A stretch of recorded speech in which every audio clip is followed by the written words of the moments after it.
I hope you're having a great day. Welcome to Coast Vue, the show that every single day celebrates the men and women who are making coastal Mississippi such an amazing place to live, work, and play. You know, it's hard not to do a review every single day of all the incredible guests we have here on Coast Vue. And the good news is we don't have a shortage of guests. That is for sure. In fact, someone said to me, because we were doing these long form shows, usually 1 hour, one person per show. We went to 2 people per show in the wake of the pandemic, but we're getting more back to trying to do more 1 hour shows, that we would run out of people to talk about. And the truth is, coastal Mississippi is full of so many amazing people in all walks of life. Some we know about because they're significant leaders in the community, and some we've never heard of before. They're just doing incredible work in the trenches. We're so lucky to live here. And the thing that I always say about coastal Mississippi is that we're very resilient because we've faced so many challenges over the many years. When we're faced with a challenge, it doesn't matter if you're a Republican or Democrat or whatever, white or black, it doesn't matter. We help our neighbors, and we're really good at that. And this is a very, very special place. And I'm really privileged to have the opportunity to share all these different people from, again, all walks of life that are working so hard to make a difference in this community. I've got a great show today, and I'll come back to that in just one quick second. I had the opportunity when I was up in the Mississippi Delta this year to meet, it was for the Steve Azar's Mockingbird Songwriters Festival in Leland, Mississippi, in the heart of the Delta. It was a terrific event. Second year in a row that I've attended that. But I met a young woman. Her name is Zoe. And she's from Australia, in fact, and she came to Nashville, and she's somebody you'll probably hear more about as time goes on. But she's a songwriter, she's an artist, and she's been releasing some music more recently. So I follow her on social media, and she's a really good friend of Steve's. And Steve and I, as you know, Steve Azar and I have become really good friends over the years. She posted this in the wake of having introduced some new music and really getting good reviews and whatever. And it's pretty simple, and it's from Mary Davis, and it just simply says this: there's nothing too small for gratitude. There's nothing too small for gratitude. If you think about coastal Mississippians, I have to tell you, we are grateful. We are so grateful for living here, for living in a community where when people visit here, they know the people are what makes the difference. I can't say enough about that. And one other, you remember when you were a kid, you used to make these these fort blankets, or forts out of blankets, and you'd play and have fun, put the chairs and then put the blankets over it. My friend Susan Myers-Griggs posted this, and it's terrific. She said, if you want to know who your tribe is, speak your truth. Then see who sticks around. Those are the people who get a spot in your blanket fort. I just thought that's a great way to say it. But I like people who are authentic, people who are working to make a difference, and there's so many of them out there. So now let's shift gears. And today's one I've been really looking forward to, because we're going to welcome Don Moore, the general manager of WXXV, and let me bring him in, and then I'll tell you why I've been looking forward to having this discussion. Don, how you doing, my friend? I'm doing wonderful. It's a beautiful day today. We're fortunate. It is. Gosh, our hearts are with the people of Florida, because as this show airs, they're being hit by major hurricane Ian. We don't know what the impact is. We can only speculate that it's going to be significant for Florida, and they're going to need our help. So as we learn more about recovery efforts and other efforts to help the people of Florida, we'll let you know about them here on Coast Vue. But for now, as we sort of watch this incredible situation unfold, we know what it's like to be there. Our thoughts and prayers are with those people. For sure, we're seeing some beautiful weather, but can't help but think about what we went through after Hurricane Katrina, huh, Don? I remember walking out, and when I was at WLOX Television, and we were generator powered, and so we had our own little island. Of course, the Sun Herald was across the street, and I remember walking out and looking out into what I called the black abyss, and it was rather depressing. Everything was so quiet. We had just been through a tremendous storm, and and typically you sent your loved ones away, and you're sitting there, and your whole environment and your climate has changed. And I have never. It was quite a time for me to learn how resilient the Gulf Coast is, because it was just phenomenal. We learned a lot. I've really looked forward to having this discussion with you because XXV has come on strong in this community. You spent basically 2 careers at WLOX, and we'll talk about you were there, then you left for a period of time. Actually, got some terrific economic development experience when you did that, and then you came back to WLOX in some very important roles, and then eventually made your way back to WXXV. But the thing is that when I was a young guy at the Sun Herald, you were a young guy over at WLOX. We were sort of working our way through the ranks, working hard to make a difference. We crossed our paths in the community many times. And listen, this is before we had all this fancy video stuff and all the stuff we have that enables us today. I remember, and you may not remember this, but I remember I was the incoming chairman for Goodwill Industries of South Mississippi, and you were a volunteer, and we were trying to, for our annual meeting, we wanted our slide presentation to be super nice, and you had developed this capability that could do dual slide machines. And it was just really cool the way you did it. And I remember the first meeting, it was a marketing meeting where we were discussing how we were going to do this. And I knew then when I sat down with you that your ability to do presentations was what was defining you in that moment. And as it turns out, as I look at your resume, it's literally what has defined your entire career, isn't it? I think the word presentation can be behind most everything I've done. You talk about the multiple slide decks. It brings me back to when I was with the Executive Communication Center with Bell South, and they had a full auditorium, and I was the head of that facility. But we had, I think if I recall, 6 stacks of 3 slide projectors, 18 total projectors that gave a panoramic review. So we'd fill an entire wall with multiple slide projections that were dissolving back and forth. And that was before, as you said, before the real capabilities of video walls and doing video presentations. So yeah, the Goodwill production was kind of like just a tidbit of what I had been doing already with Bell South. Yeah, I knew you had some special talents, as it turned out, as your career continued to evolve. It was interesting watching. But by the way, you were sort of cutting your teeth in operations over at WLOX. Mm-hmm. When I came as an intern and worked in circulation for a period of time, I cut my teeth in operations as well.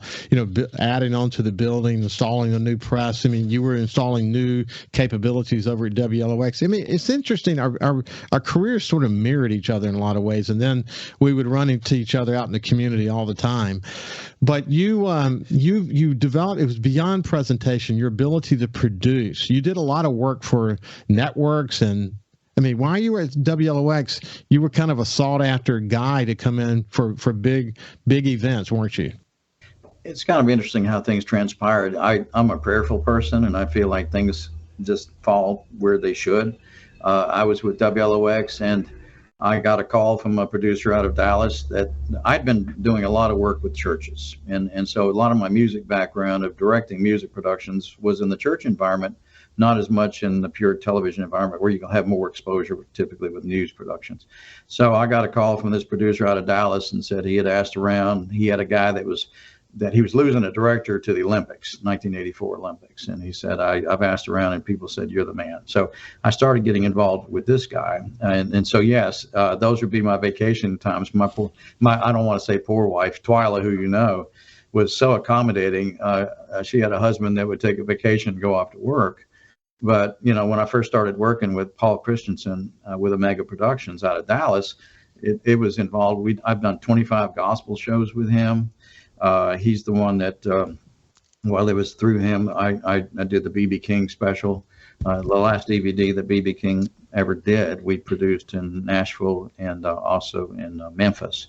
But I've had some wonderful opportunities that have just kind of, without me reaching out, opportunities that have come my way. And I love the administration of actually guiding a team. But when people talk about hobbies, my hobby typically has been one of going off and doing television production and music productions and working. And what I try to do is surround myself with people that are more talented than I am. you know. Yeah, you've always done a good job of that. Incidentally, just speaking of Twyla Boudreaux, your wife's maiden name, she and I worked together at the Sun Herald. Had we good friendship, and I wasn't surprised you guys kind of found each other. She was super talented, and now you have a daughter who is super talented, and it's you've had a good run of it as it relates to your family, haven't you? We have, and I will give the credit from my daughter's talent. I'll give to Twyla. Twyla, when I came to the Gulf Coast in 1983, Twyla had already had a history of doing a lot of center stage productions with Chuck White and had been in a number of productions. She had been in the Miss Mississippi pageant herself a couple of times. She was a Miss Biloxi. She was Miss Perkinston. So, I played at theater, but I kind of found my niche more behind the scenes, which people probably attest to. I mean, I loved being in Scrooge the Musical with Andy Kalberg. I was Bob Cratchit.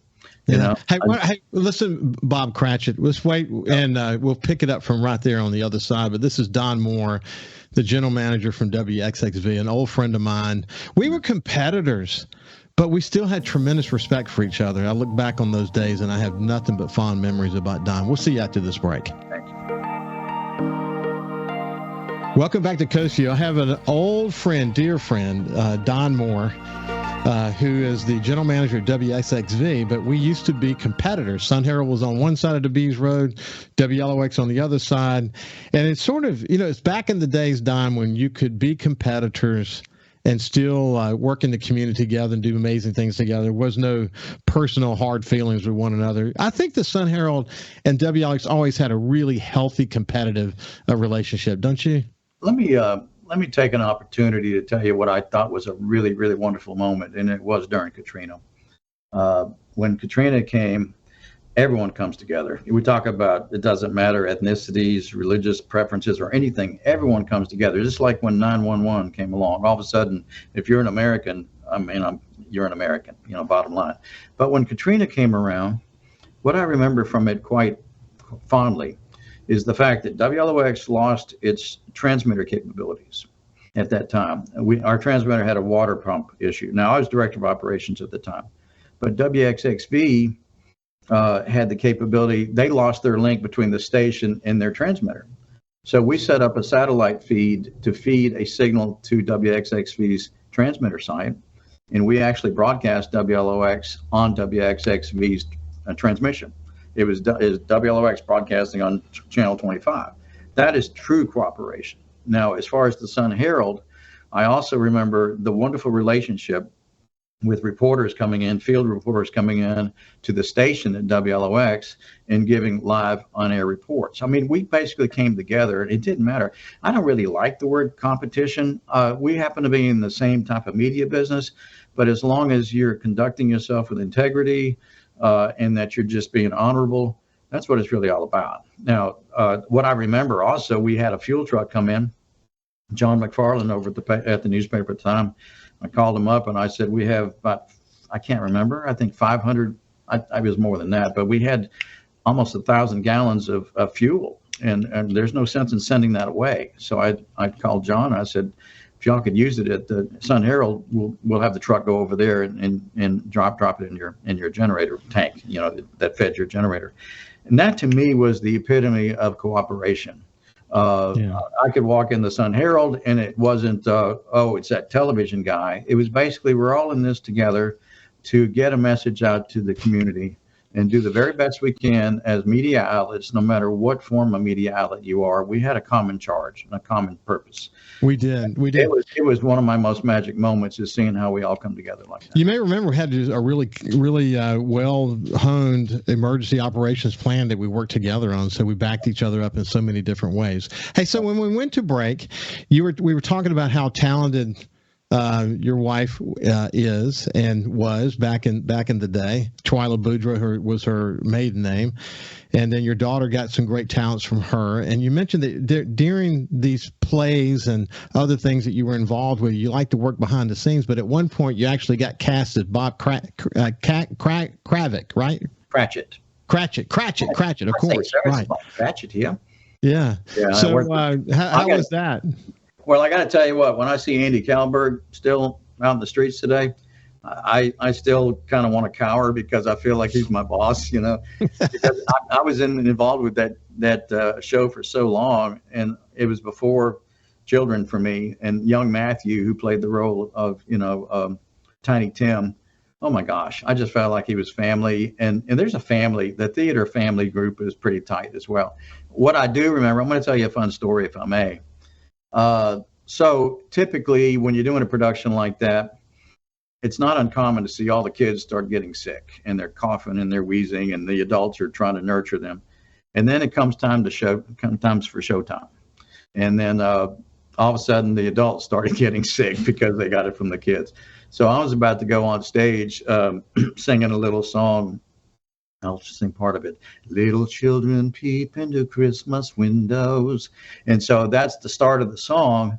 But because I got sick from the kids, it was like little children, and I'm back there and backstage. I said, I don't know what to do. Someone says, drink this. And I said, what is it? They said, well, just drink it. Well, I'm not a drinking person. So what this was a hottie toddy. So I drank it, and I said, well, I kind of loosened up my throat, felt pretty good. So I went to the stage apron, to the very front of the stage with my daughter, Vanessa Pierce, who you may remember, but she played one of my daughters in the play. And I started singing my song, and it was at that moment that hottie toddy hit me, and she's holding my hand, and I've got sweat just draining down, just coming down my face, and I'm singing at the stage, and she's squeezing my hand because she said, this guy's about to lose it. But you have little fun memories, I've had so many laughs, contemplating the way that little theater community has been, together. Karen Abernathy, who you worked with so many years, and all these other, it's just incredible, isn't it? Oh, it's wonderful. And there's wonderful stories to tell. I've got a little light that keeps popping off, so we'll just have to deal with it. That's okay. No problem. Yeah. So, I like Sweeney Todd. My daughter was in Sweeney Todd, and I got to the point where I was running audio for theater productions. I was the chair for Gulfport Little Theater for about 3 years. And I remember in Sweeney Todd, there's a scene where, sadly enough, he's the barber, and he winds up killing his clients. But we had a trap door, and this trap door, there's a lock in it, so they could walk across the deck without anything happening. But the guy forgot to put the pin in, and the guy goes up there, and he's supposed to sing a song. He steps on top of that door, and he just drops out of the scene. Oh. And it's a funny moment for us because it wasn't planned, and you just have to work around it. Just like Michaela was in Les Mis, and the person that she was working with is supposed to pull a note out of his pocket and read a letter, and he forgot to he didn't remember his lines, but he depended on that letter. So he reaches in his pocket, there's not a letter, so he just exits the stage and leaves her on stage all by herself at the age of 14 to try to figure out what to do. So I bet she did well because she's very talented. Well, and like I said, she got that from her mother. Twyla was really well known when she worked with the Boyce Hollimans and the Shorty Sneeds. You remember those days? Look, Shorty's been on my show, and we've had some deep conversations about those early days. It's incredible. Yeah, you can go to center stage, and I'm looking at pictures on the wall in there. I said, "There's my wife," So I do want to bring that back about how neat that was when I met Twyla.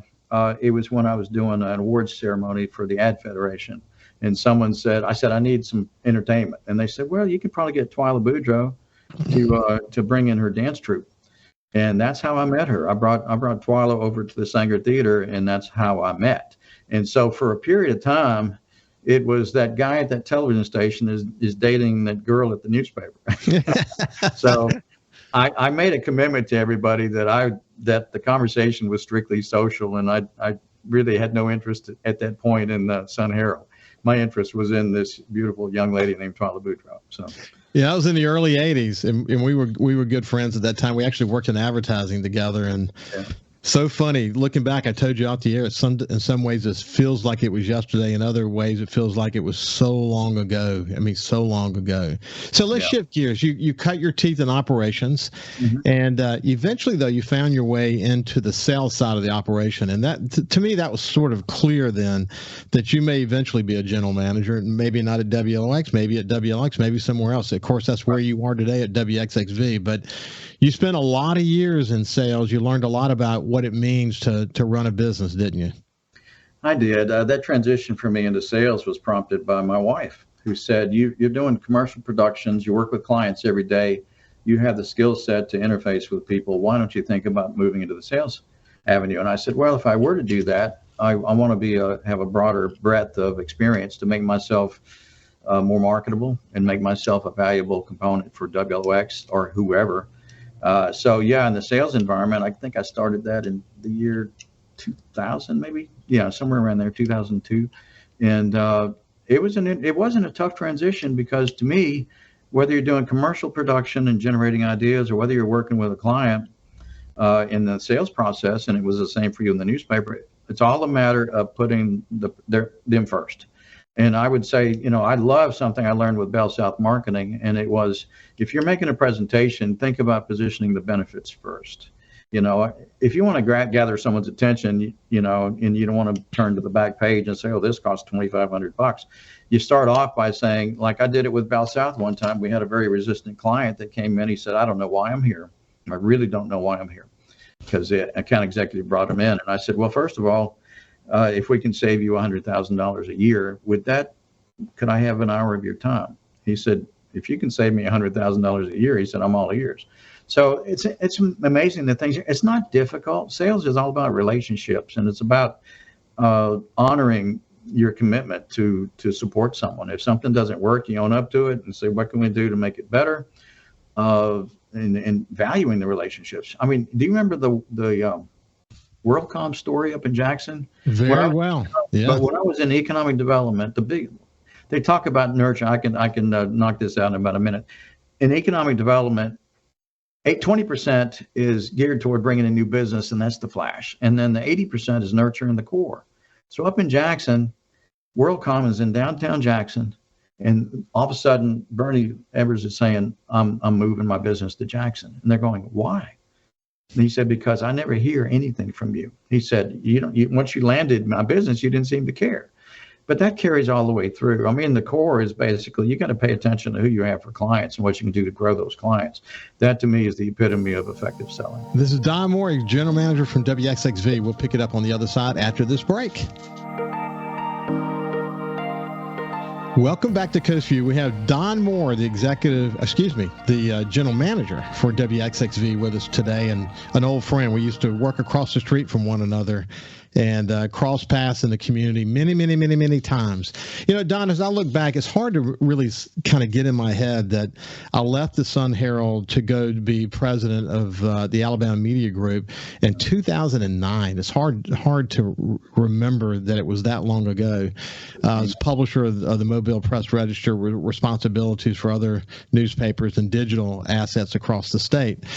But at that time, I was beginning to be a leader in what was, massive change for the newspaper industry, and then ultimately went over to New Orleans and led one of the more dynamic, in some respects, controversial digital transformations.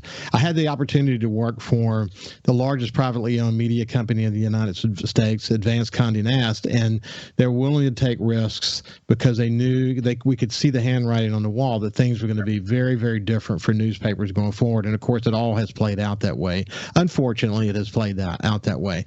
Now, the dynamic changes that you observed on the TV side, the relationship with the networks and how they shared money and all, you've seen massive change as well. But where you have landed, whether you be at WLX and now as a general manager at WXXV, there's still a really significant opportunity, even though the business model has changed and you've had to learn how to operate within that new business model, for a local TV station to thrive, really. And it's got to be exciting for you to be in this moment, after having observed so much change in your industry, to be leading sort of toward the future now. It's exciting for you, isn't it? Well, it's an ever-changing target. You talked about over at the Sun Herald how y'all made changes back into the digital world. Morris Multimedia, the company I presently work with, had 67 print publications and then 6 television stations. And I went to a corporate meeting recently and I said, how many print publications do you presently have? And they said, we're down to 20. But what's so interesting about that dynamics when I talk about an ever-changing environment it used to be the top four, the NBC, ABC, CBS, and Fox, basically, were the carriers. And when everyone, that's all they had. But now we're in a cord-cutting world, and we're in a world of immediate satisfaction. People, especially our young millennials, if I may use that as a standard phrase, are so used to grabbing news when they want it, anytime, 24/7. And it changes the whole dynamics of what we do as a television station. And it's no surprise to you, I'm sure, that what does a television station have to offer? Now, when you look at prime time, if you look at viewing habits, a station, WLX is very, very strong, and I enjoyed being there. The strengths of a television station are in news and local productions. But when you get to prime, it levels out. You look at the viewing audience, just kind of spreads between the ESPNs and the A&Es and TNTs, whatever. There's no real loyalties. It's just a matter of garnering the attention of the audience with specific shows. But the real dynamic for what a station does for the community is what they can offer on the news side. Here at WXXV, I'm working hard for us to be more engaged with the community and for us to be able to present. And so there's so many dynamics. It's what your production looks like. It's how many local stories you have, whether you're there at the moment, and that kind of stuff. Like right now, we've got two of our people up in the Hurricane Hunter, so they'll come back with some nice, vantage points of what it was like flying into the storm. But it's a challenge. I think that all media is great. I don't disparage any media whatsoever. I just think that you find out what your niche is and whether you can find a niche. Look at where your opportunities for growth are. People have asked me before, what's it like working at WXXV?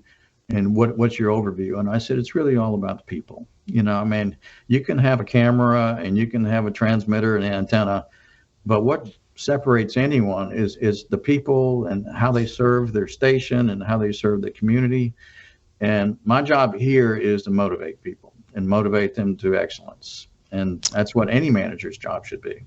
It's interesting to see, of course, for people who may not remember this, XXV, so many years ago, launched a news effort, and it went on for a short period of time, and then they did away with it.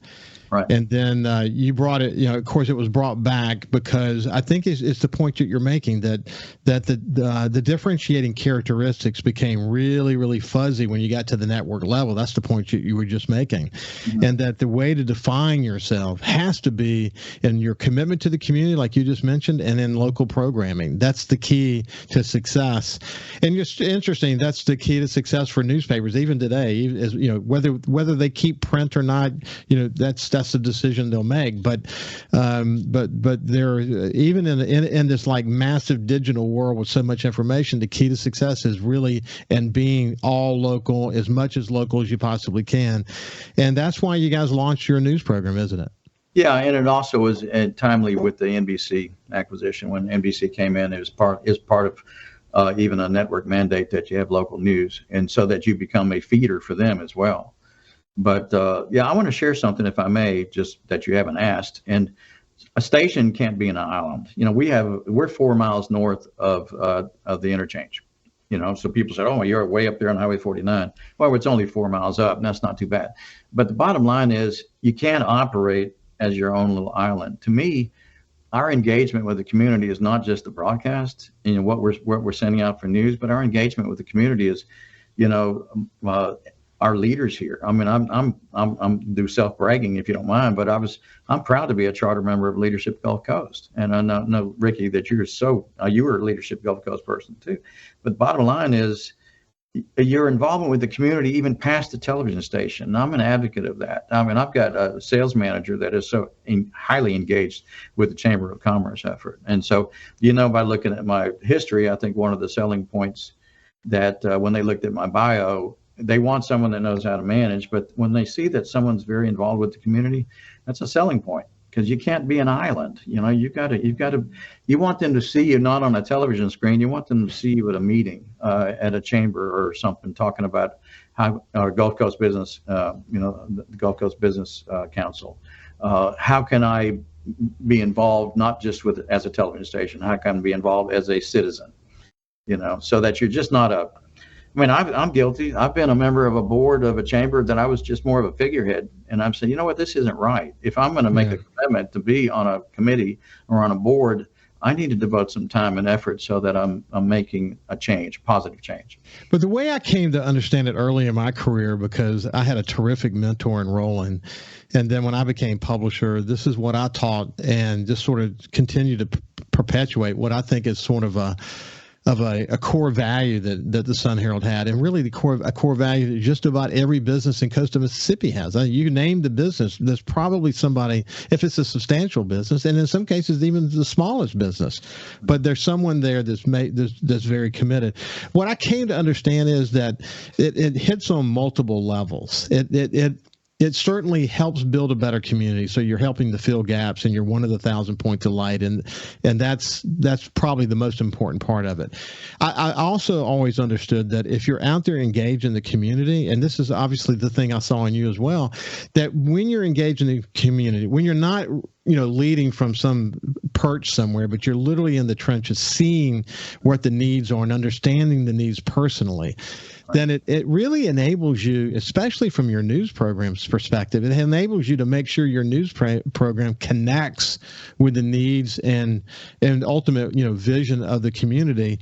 And if you do that and you do it well and you're really committed to it and you lead by example in doing that, then you're going to have success as a business. It just all these kind of dots connect, don't they?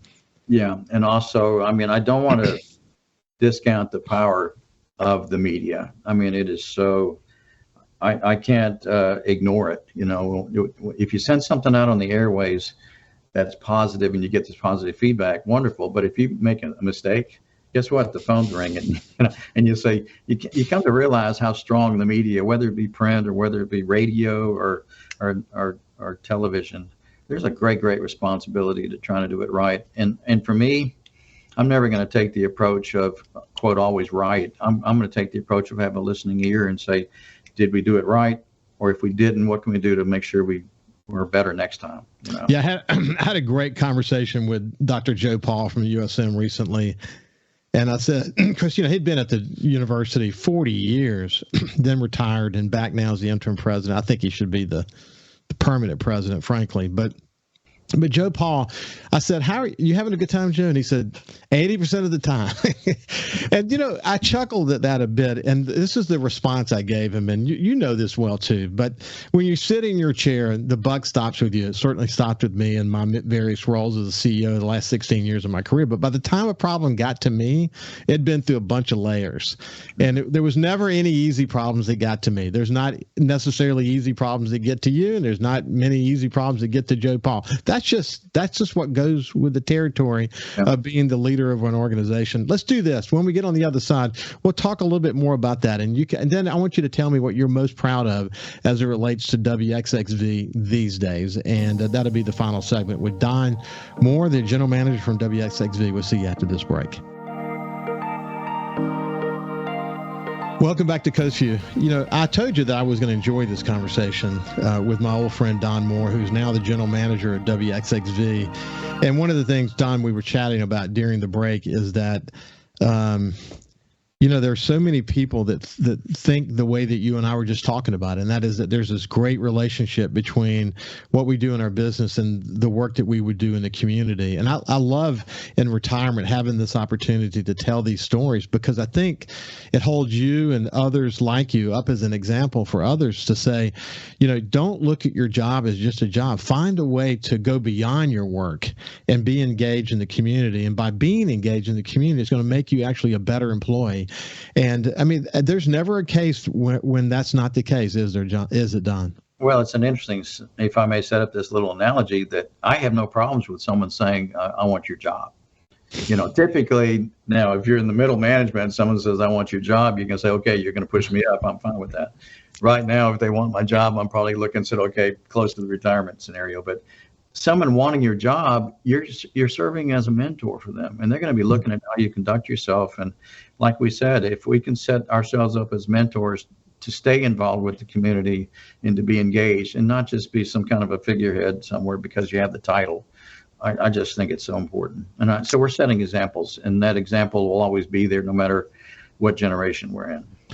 And that's what I hope Coast Vue is to folks. It's a really opportunity to bore down on the longer story of leaders so you can see there's serious substance behind their commitment to the community. Hey, so let's shift gears in the final segment here, and just a few minutes left to go. As you contemplate, what you're doing today as the general manager of XXV, and you see, all these incredible people working around you, what are you most proud of? I think the thing that you want to take pride is the people. I was very happy in my role over at WLOX, and people say, well, what's it like at WXXV? It's all about family, and it's all about developing the individual. And when I see people that are motivated, and like I came in over the weekend, and it doesn't mean you got to work past hours, but when I see someone, what are you doing here? Well, I just had some extra stuff I wanted to work on, blah, blah, blah. So to me, when the time comes that I do move to retirement, I want my legacy to be in developing people. It may not be what kind of programming you've got or what kind of news you've got on the air. It's a matter of what did you do to raise someone up to a higher level.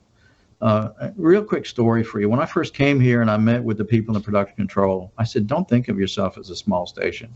I worked at WAPT in Jackson, and that was a small number 3 station in the market. And from that station came my brother worked there, and he became the ESPN's NBA Finals director for 16 years. Scott Prey, who worked there, runs audio for Monday Night Football and ESPN. Peter Petro, who's in this market, has his own agency and production company. And me doing music productions all around the world. What I'm sharing with my folks here is don't subjugate yourself to saying I'm just at a small station. Learn as much as you possibly can. Benefit from everything. We're not a union shop. You can learn anything you want. You can learn audio. You can learn camera work. You can learn writing. And you're not held to anything. So what I'm trying to do is take the limits, no limits whatsoever, and you learn what you want to learn, benefit from the people that can grow you. And we got people that have moved from this station that are now working in New Orleans, other markets in the country that are much bigger markets. We happen to be a stepping stone type of scenario, but make the people better. And once they leave here, I just want that legacy for people to say, I worked with Don Moore and I'm a better person because of it. And hopefully Don Moore is a better person because I had the same engagement working with them. And it's all about people, and I will stand behind that. And that's where my greatest enjoyment is. That's pretty awesome. Hey, listen, real quick, how's WXXV doing just in general? WXXV, we're doing fine.